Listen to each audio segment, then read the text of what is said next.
ऐसा हुआ है ना तो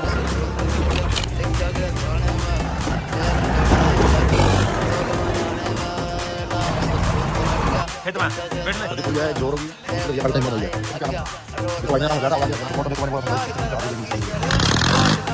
के बाद इस्तेमाल करो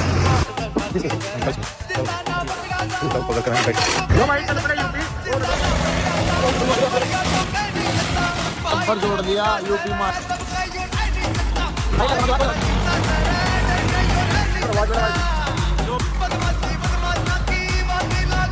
लो भाई देखो चेक कर रखा है